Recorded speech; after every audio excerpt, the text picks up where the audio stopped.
Isang mainit na namang usapin at pinakabagong balita mula sa iba't ibang sulok ng bansa. Sa ating programa, ating kikilatisin ang makabuluhang kaganapan sa ating gobyerno, lalo na sa politika. Tayo ay magbibigay linaw at magbibigay kaalaman sa mga mahahalagang isyu na dapat nating malaman at pagtuunan ng pansin.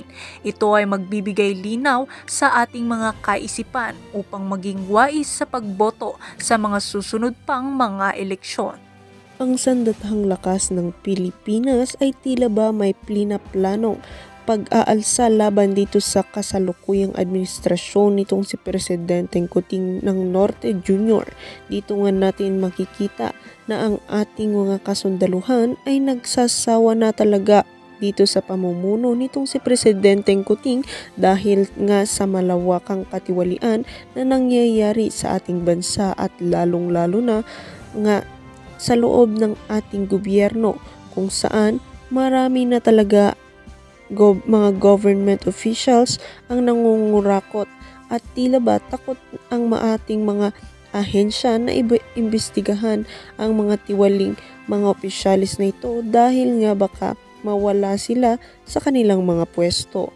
Buti na lamang at ang ating mga kasundaluhan ay nananatili sa kanilang sinumpaang mga pangako na labanan ang mga katiwalian.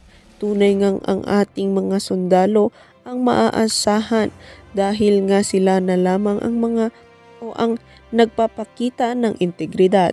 Ayon nga sa mga netizen, "We support you sir" at iba pang may rangko na retired na may mag-lead sa mga mamamayan habang hindi pa totally nalamas ang pera ng PhilHealth at ng bayan mismo.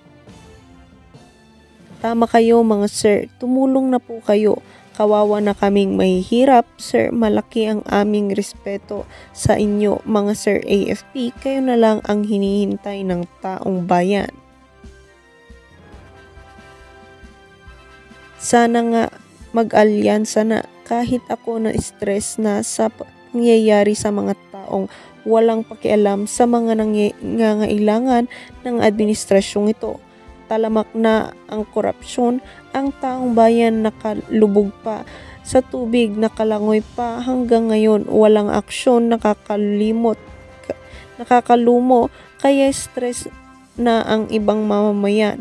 Mag-alyansa na kasama sana kami pag nag-People's Power 3 na. Sana umpisahan na para mawala na yung mga nagbibigay ng hirap at kaguluhan sa bansa.